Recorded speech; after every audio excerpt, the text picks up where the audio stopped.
3 দফা দাবি আদায়ে টানা দ্বিতীয় দিনের মতো চলছে জগন্নাথ বিশ্ববিদ্যালয়ের শিক্ষার্থীদের আন্দোলন। বুধবার দিনভর আন্দোলনের পর রাতেও শিক্ষার্থীরা কাকরাইল মসজিদ মোড়ে অবস্থান করেন।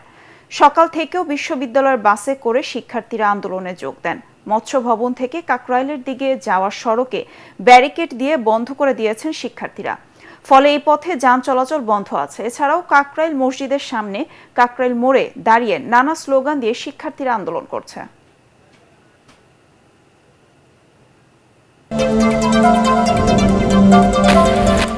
জাতীয় ঐক্যমত্য কমিশনের সহসভাপতি অধ্যাপক আলী রিয়াজ বলেছেন, রাষ্ট্র পুনর্গঠন শুধু কোনো দল, ব্যক্তি বা সংগঠনের বিষয় নয়, এটি জনগণের দাবি। সকালে জাতীয় সংসদের এলডি হলে বাংলাদেশ সমাজতান্ত্রিক দল বাসদের সঙ্গে সংলাপের আগে সূচনা বক্তব্যে তিনি কথা বলেন।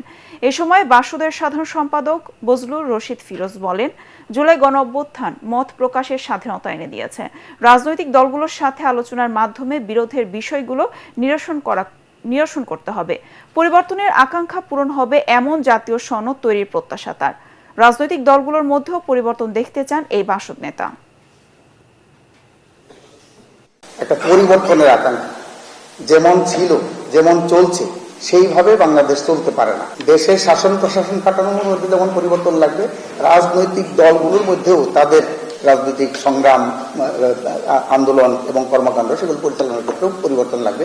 মানসিকতার ক্ষেত্রেও তাদের পরিবর্তন করতে হবে। এমন একটি ব্যবস্থা, এমন একটি রাষ্ট্র তৈরি করতে পারি যে রাষ্ট্রে সকলের সমান অধিকার থাকবে, নাগরিকের অধিকার সুনিশ্চিত হবে, যেন আমরা ভিন্ন মতকে সহ্য করতেই শুধু পারি না, সেই মতকে শ্রদ্ধাও করতে পারি, সেরকম একটি রাষ্ট্র আমরা চাই। এবার আন্তর্জাতিক। ভারত পাকিস্তানের অস্ত্র বিরতির পরও দুদেশের মধ্যে উত্তেজনা কমেনি। সোমবার মোদির দেয়া ভাষণের কড়া জবাব দিয়েছেন পাকিস্তানের প্রধানমন্ত্রী শাহবাজ শরীফ। বলেন, ভারতের যে কোনো আগ্রাসনের জবাব দিতে প্রস্তুত ইসলামাবাদ। সিন্ধু নদের পানির অধিকার রক্ষায় পাকিস্তানের সাহসী সেনাবাহিনী লড়াই করবে বলেও হুঁশিয়ারি দেন তিনি। আরও জানাচ্ছেন আশিকুর রহমান। টানা 87 ঘন্টা হামলা পাল্টা হামলার পর গেল 12ই মে নাটকীয়ভাবে যুদ্ধবিরতিতে রাজি হয় চিরপ্রতিদ্বন্দ্বী দুই পারমাণবিক শক্তিধর দেশ ভারত ও পাকিস্তান। তবে একের পর এক নাটকীয়তা ও বাকযুদ্ধ লেগেই আছে দেশ দুটির নেতাদের মধ্যে।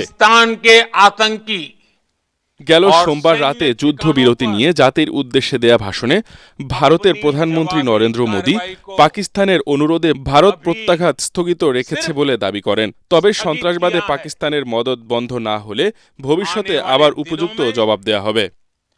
हम पाकिस्तान के हर कदम को इस कसौटी पर मापेंगे कि वो क्या रवैया अपना। পরে ভারতের প্রধানমন্ত্রী নরেন্দ্র মোদির ভাষণকে উস্কানিমূলক ও বিভ্রান্তিকর বলে প্রত্যাখ্যান করে পাকিস্তান। প্রধানমন্ত্রী শেহবাজ শরীফ পাকিস্তান সেনাবাহিনী ভারতের অহংকার মাটিতে মিশিয়ে দিয়েছে বলে মন্তব্য করেন। হুঁশিয়ারি দেন, যে কোনো হামলার জবাব দেওয়ার জন্য প্রস্তুত পাকিস্তান।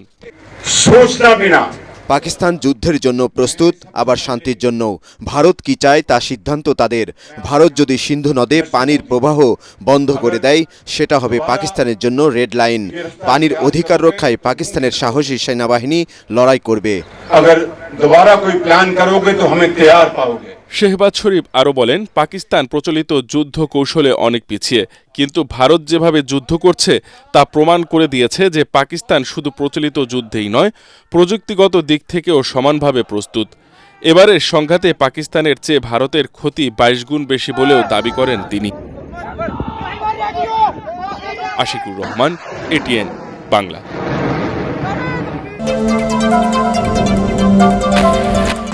গাজা ও লেবাননে মুসলমানদের উপর ইসরায়েলি বাহিনীর বর্বরতা বন্ধে মার্কিন প্রেসিডেন্ট ডোনাল্ড ট্রাম্পকে জোরালো পদক্ষেপ নেওয়ার আহ্বান জানিয়েছেন কাতারের আমির Sheikh Tamim bin Hamad Al Thani. রাজধানী দোহায় রাষ্ট্রীয় নৈশভোজে গাজায় শান্তি প্রতিষ্ঠায় আমেরিকাকে ইসরায়েলের উপর চাপ প্রয়োগের আহ্বান জানান তিনি। তবে গাজা ইস্যু এড়িয়ে ইরানের পরমাণু কর্মসূচি বন্ধে কাতারের সহায়তা চেয়েছেন মার্কিন প্রেসিডেন্ট ডোনাল্ড ট্রাম্প। বিস্তারিত শরীফুল ইসলামের প্রতিবেদনে। 4 দিনের মধ্যপ্রাচ্য সফরের তৃতীয় দিনে বুধবার কাতারে যান মার্কিন প্রেসিডেন্ট ডোনাল্ড ট্রাম্প। রিয়াদ থেকে কাতারের রাজধানী দোহায় পৌঁছালে তাকে দেয়া হয় উষ্ণ অভ্যর্থনা। উপসাগরীয় অঞ্চলের তেল গ্যাস সমৃদ্ধ দেশটিতে বন্যিল সংবর্ধনায় সিক্ত হন আলোচিত এই মার্কিন প্রেসিডেন্ট। কাতারের রাজধানী দোহার নিকটবর্তী বিলাসবহুল লুসাইল প্রাসাদ দেখে নিজের মুগ্ধতা প্রকাশ করেন মার্কিন এই ধনকুবের।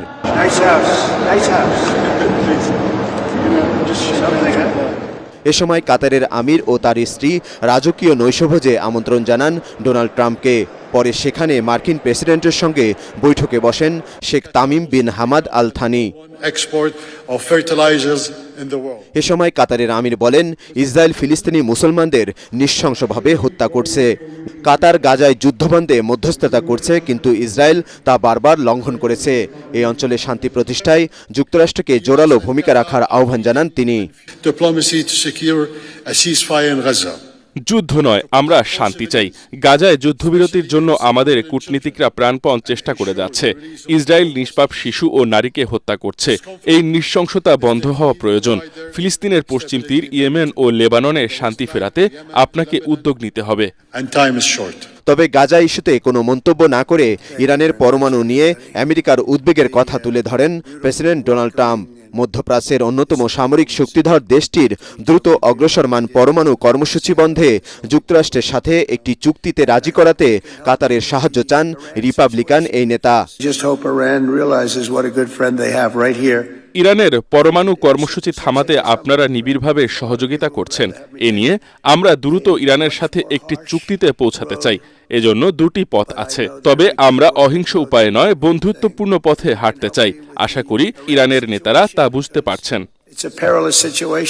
এর আগে বুধবার সৌদি আরবের রাজধানী রিয়াদে ডোনাল্ড ট্রাম্প ও সিরিয়ার অন্তর্বর্তীকালীন প্রেসিডেন্ট আহমেদ আল শারার মধ্যে ঐতিহাসিক বৈঠক হয়। এ সময় সিরিয়ার উপর থেকে নিষেধাজ্ঞা তুলে নিয়ে দেশটিতে নতুন দিনের সূচনার প্রতিশ্রুতি দেন মার্কিন প্রেসিডেন্ট। যদিও যুক্তরাষ্ট্রের মদদেই সিরিয়ায় বাশার সরকারের পতনের পর বর্তমান অন্তর্বর্তী সরকার চলছে তাদের ইশারাতেই। শরীফুল ইসলাম, এটিএন বাংলা।